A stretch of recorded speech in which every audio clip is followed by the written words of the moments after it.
I'm Dave Van Epps. I'm part of the Exceptional Difference team, and thank you for joining us. We're excited to present this month's Exceptional Difference free talk.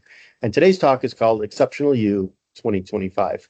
I'm going to have Alan give the talk. You are allowed to raise your hand during the talk. You are allowed to put questions. We do have the Q&A feature of Teams open, so please post your questions, and we'll get to those at least at the end, if not sooner. And you're welcome to throw in chat or raise your hand, and Ellen may just call on you. If you'd like to go off Yeah, you're camera, you're welcome to welcome. raise your hands. I would love to see it. So, Yep, oh, if you'd like to sure. raise your hands, that's fine. If you want to go off camera, if you want to turn off your mic or turn off your mute and open up your mic and talk, you can. We're going to make this very open, very informal. So as I mentioned, this is an exceptional difference talk.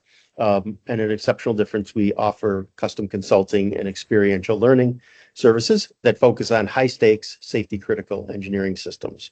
We don't just aim to improve engineers' skills, we provide tool sets and cultivate mindsets that fundamentally change engineers into exceptional engineers and catalysts for profound change. One of our fundamental beliefs at Exceptional Difference is that one person can change a team and one team can change an organization. And we say that because we found that every organization has the essential many. The essential many are critical to getting things done. But when engineers emerge from the essential many and become the exceptional few, they begin to transform the status quo. And that's when you improve the culture, you amplify those around you, and you make your world a better place. So our mission is to help the essential many become the exceptional few. I think all of you know Alan.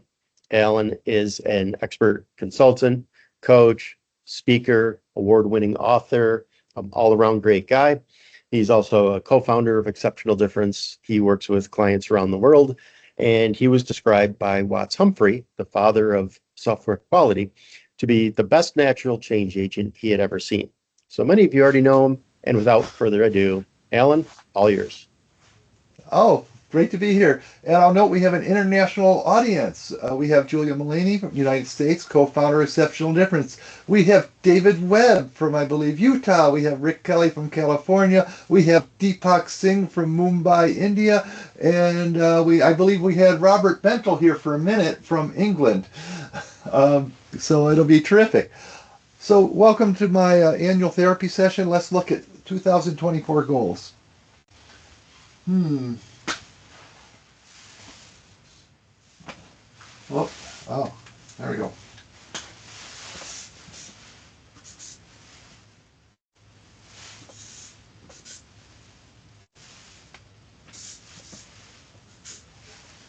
Okay, I saw that in Instagram last night, and I thought it was very funny, and it sort of fit the talk.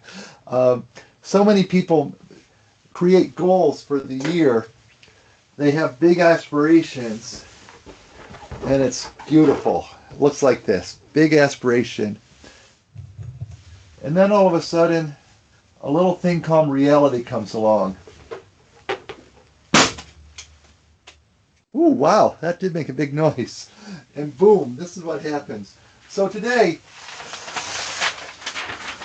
we're going to talk about the exceptional you for 2025 and beyond. And what we're going to talk about is a lot of these things fall apart because, like we just said, reality meets the expectations. And what it's really about is putting in systems that enable you to be successful. Let's look at this a little bit deeper. And I will ask people to chat things in. If we look about the theory of 2025, the idea is a lot of big things. And I'd love to hear about what big things people are thinking of themselves. It could be write a book, master some craft. Like one of our audience members is in martial arts, may want to be after a black belt or to win a tournament. Um, I know one of the mentees I'm talking to is about getting better balance in their family. It could be making a big change in their organization or change for themselves. What are some other ones? Oh, put in place a great personal management system, plan system, get fit, deliver big customer product, all sorts of goals for the year. So feel free to put in the chat any of the big goals you have for this year. Then I'm going to talk about what often happens. So let's keep these.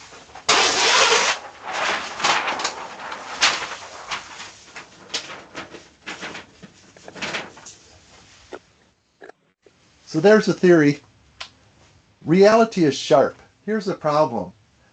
When you hit these goals, a lot of different things can happen. Dave has all of those goals. Awesome. This is what can happen.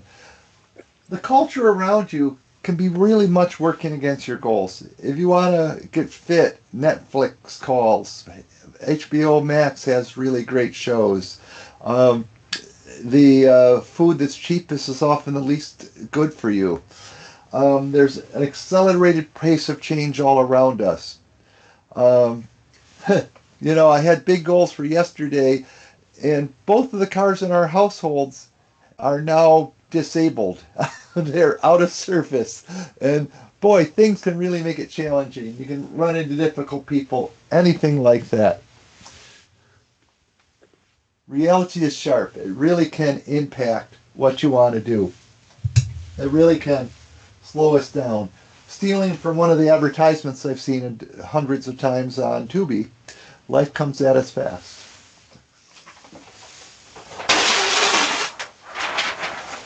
So in making our goals, well, first you can see I spared no expense in preparing this presentation. Great artistic things, balloons, we got the whole thing.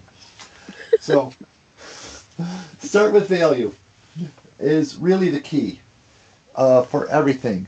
If you want to get fit, it's got to be about more than you, for example. It really should be about why do you want to? What's important to you? And often it has to do with more with your family and your loved ones. Why it's important to you? Why is it important to your customers, your managers, your stakeholders, your families? And really, bottom line also comes back to you. You really must start with the big why always if you want to be good at these things.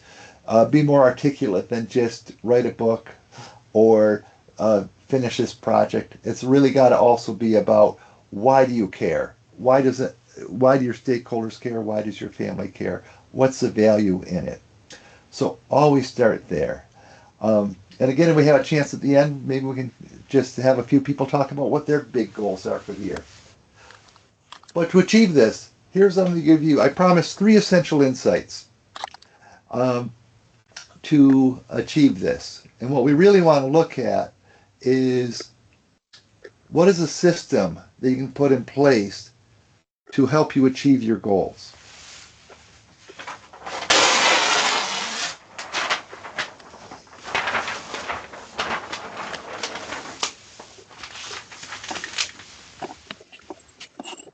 So the first one, I already said that. Shape your personal management system to manage reality, to keep those dreams in front.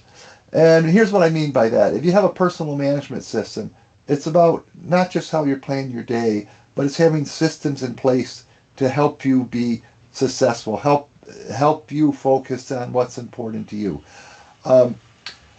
We have a program we call the Exceptional Engineering Experience, where we have been coaching over 100 people over the last couple of years and really put into place their own exceptional systems.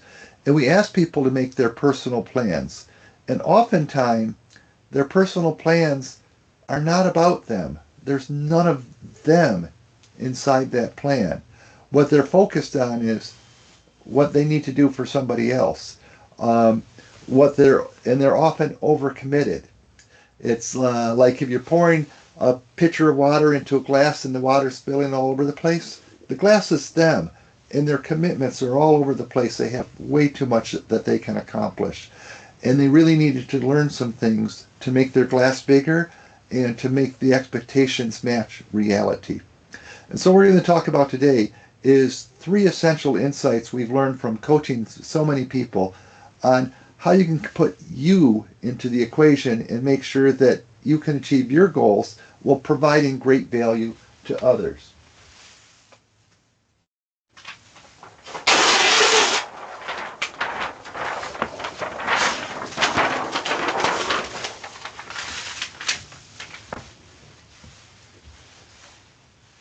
So, Mr. Van Epps, I think we can make it a little bit interactive here. We can. I'm going to talk about your energy management system. If you want to achieve your goals, what you really want to do is make sure that you always have ample energy. Anybody out there get worn out? So I know I do. And really, at the start of every week, we start with a certain energy level. Now, this might be optimistic, but I put this close to 100%. Where are we at the end of the week is a really big question. Is it your energy higher or is it lower? Are you going into a deficit? What happens on a daily basis? And what we find is everybody is unique as an individual. You have energizers and you have energy drains. For example, I really do get a lot of energy out of doing things like this. There's a bit of drain with it, but I get more energy out of it than I put into it. Other people I know, when they want to give a presentation like this, it's a big energy drain. They can do a super job, but they need a few hours to recover. So it's really, everybody's different. Some people get great energy from going to a party. Other people are going to be completely all exhausted by being around so many other people. Some people really like playing with spreadsheets. Other people might be completely drained by it. So what you really want to be focused on is what is the things that work for you. So the best practice is really to think about what are your amplifiers, and to think about what are the things that put energy into your step. What are the types of work you do that puts energy in, where you get more energy out than you put in? And also, what are the energy drains? Start to identify those. So you want to amplify the energizers, get more of those. And in electricity, there's resistors that can dampen the energy drain to chill it down. So you want to make those energy drains less. So some of the tricks I've learned, like I hate doing my accounting work, but to make it better, I always have a wonderful playlist of my favorite tunes, usually fast-paced, high, big beat, that helps me just really enjoy it more. Make sure I have a good snack, make sure I have drinks, etc. There's ways you can deal with your energy drains as well. If there's meetings you have to go to that you're going to be in there for a long time and you know you have to be there, if you have handwork to do, I know my wife likes to bring crochet or knitting or things like that. I like to do other things. I often take minutes for the meetings because that helps me keep very engaged. So keep your resistors in mind. And the big thing is, at the end of the week, just look at what happened and adjust. One of the key practices I've encouraged people to do is, even for a week or two, keep a diary of the day for a couple weeks. Just note down everything you're doing and put a frowny face or a zap. Which ones put the energy up, which ones put the energy down. That way you can keep an eye on it and you can know what's working and what is not working for you. So that's it. Develop your own energy management system. Put time in it. Make it part of your personal plan to work on these things. Insight number 2.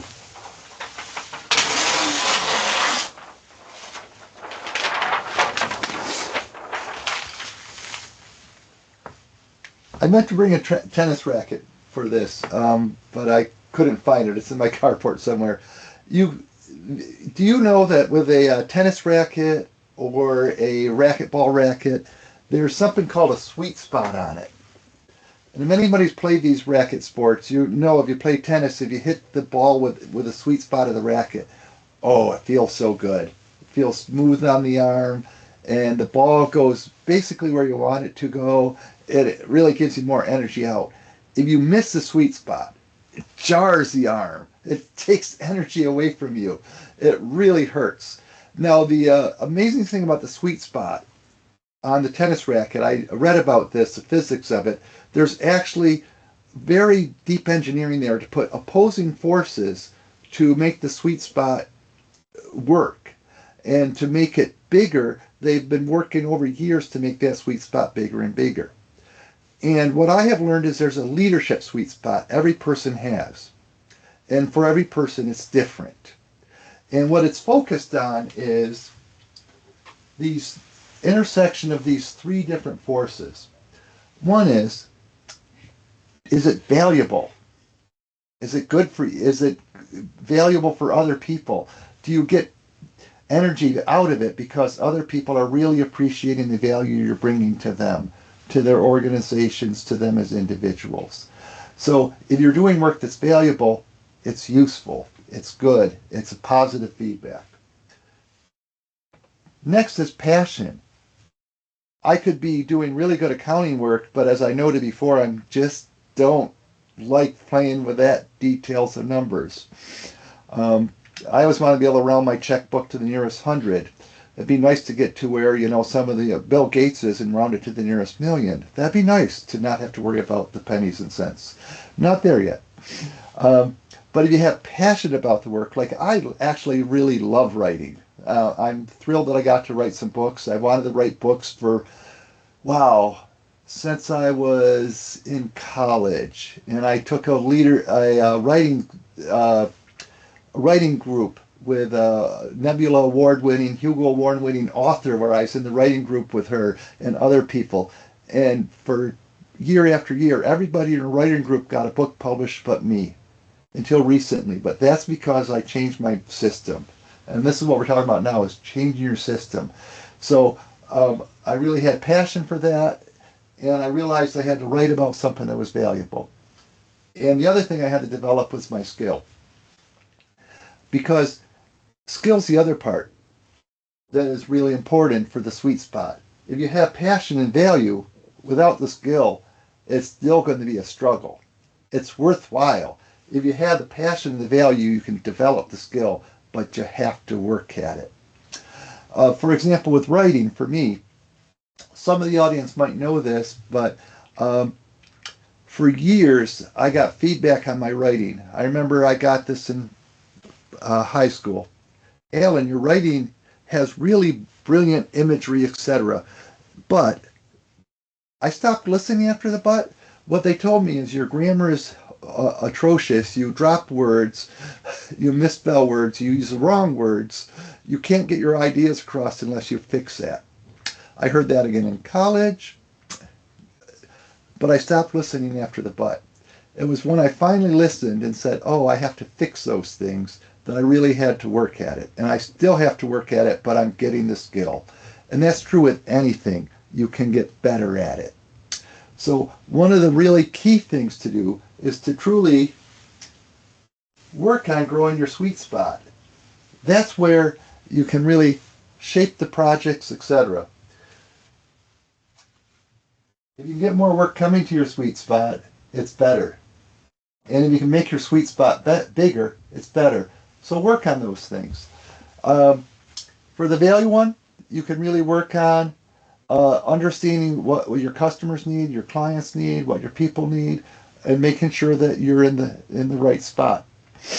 I'm amazed to see how many people have learned that their passions can be valuable to others. I know somebody that collects hubcaps. I didn't think that was useful, but it turns out there's a small market for resold hubcaps. It's amazing. So that's insight number 2.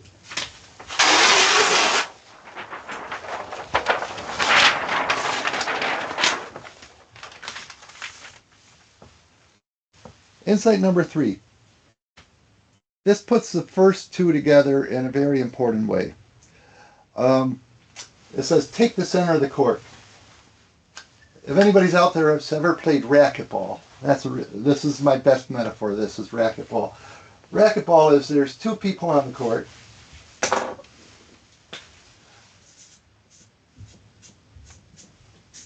Again, I spared no expense for the artwork.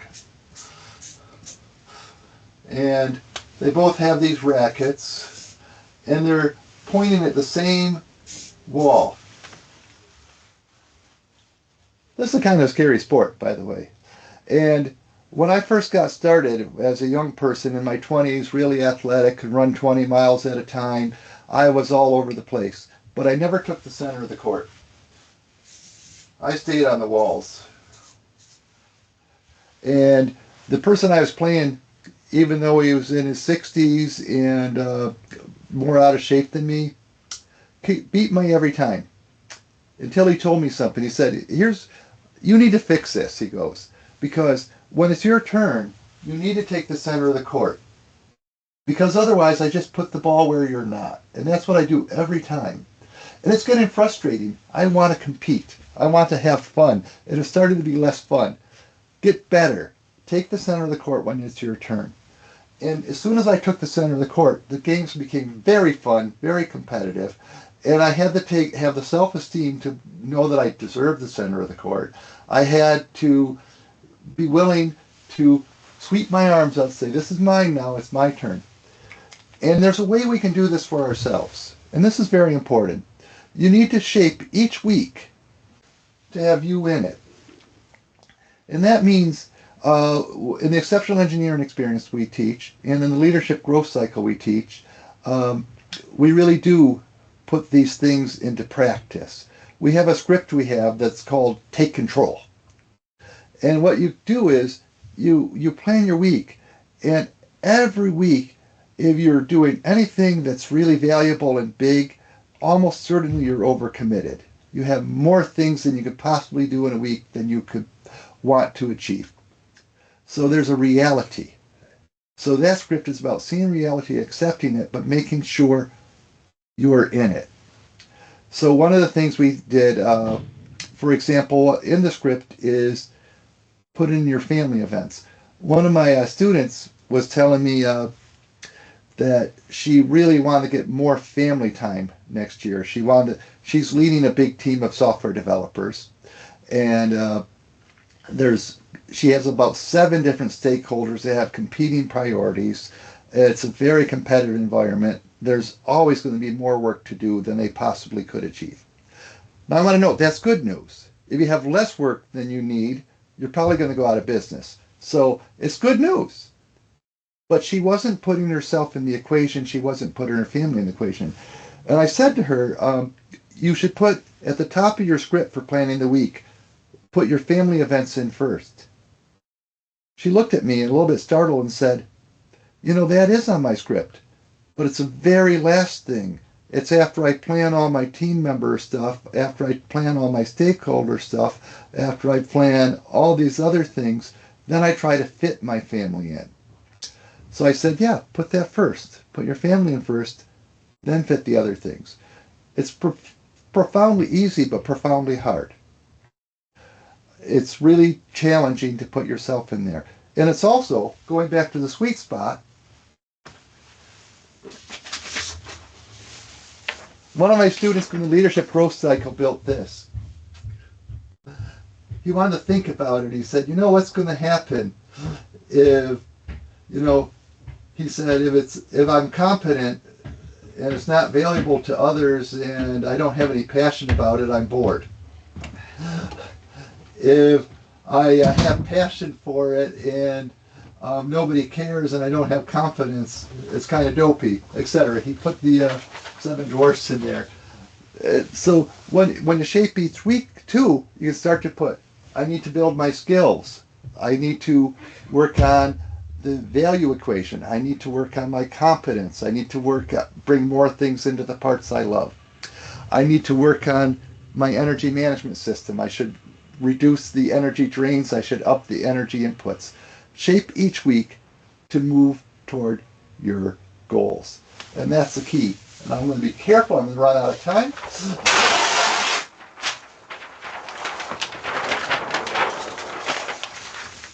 So this very simple talk is really about that if you set your goals up, they're the theory. If you focus on value and you have a personal management set with you in the center, this will be a barrier between reality and your goals. And I have a simple metaphor. I need better props here, but basically, The magnet is your management system. It prevents those needles of reality from popping your balloon. And then perhaps, hey, I wrote a book. I made one of my goals. I'm working on a lot of things. So this is what I have found so key for so many people, is if you put this together, you really can get much better mastery over your destiny. You can fend off the needles of reality and make those dreams come true. Just to note, we do have a couple offerings from Exceptional Difference that really helps you put this into practice with a lot more detail. We have the Exceptional Engineering Experience, and we have another thing called the Leadership Growth Cycle. People are interested, feel free to write to us. And I'm going to just see. I have one more comment, but I'm seeing if there's any other questions or comments before I do a quick close.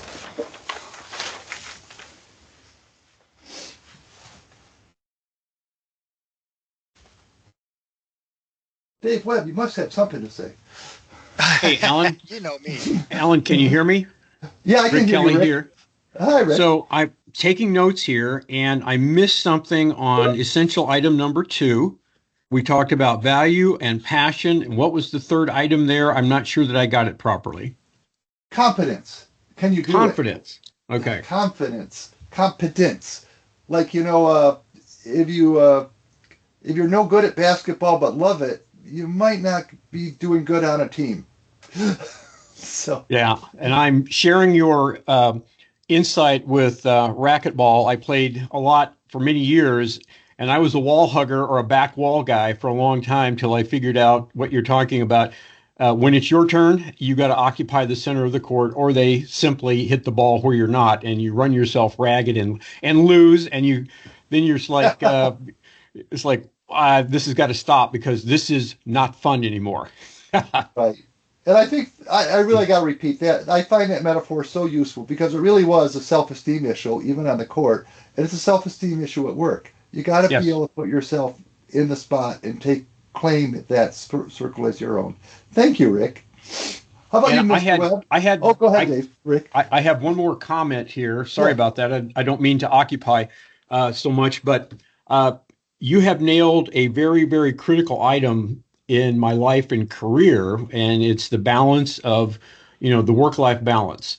And I oftentimes, as you know me quite well, the family life takes a back seat to the work life. And it is very, very hard sometimes to put, I put the important family items on the calendar.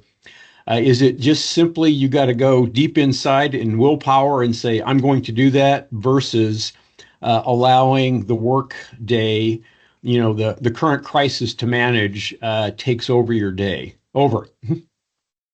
Rick, I was trying to teach you a word for years, which you still haven't quite mastered, but you're getting much better at. You know the word I'm talking about. Please repeat it so I make sure I got it.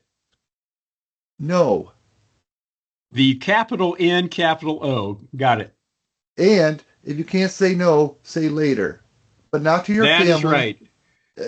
Oftentimes you can't say no to the work things, but you can say later. You are right. Thank you.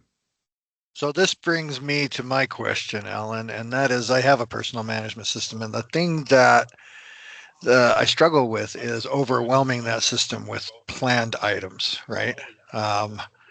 Because there's a lot, right? Especially if you start incorporating these important personal goals into them, because mine have all been business based until I heard this talk. And then I'll change it. So how do you prevent from getting overwhelmed with what you've got coming at you? When you're now even adding in more of the personal things. That's right. Good. And Dave, I know your personal management system, and I got to tell everybody here it's amazing. Dave, I think first off, there's a type of personality where we will always be overwhelmed a little bit.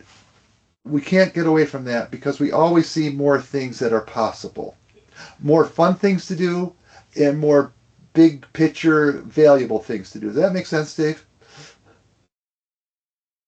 Oh, he muted. I muted myself. Yeah. Yeah. So the thing is, on your, if you do a quarterly plan or a year plan, it is to really look at the effort estimate for everything and say, okay, not everything fits, and be realistic with yourself, even though there's all these other things to do.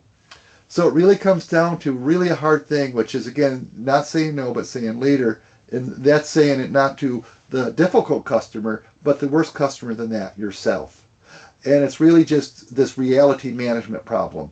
See reality, accept reality, accept reality, accept reality, and then you can deal with it. And we can go deeper than that, Dave, but was that a good start? Yes. Thank you. I appreciate it. Okay. Anyone else?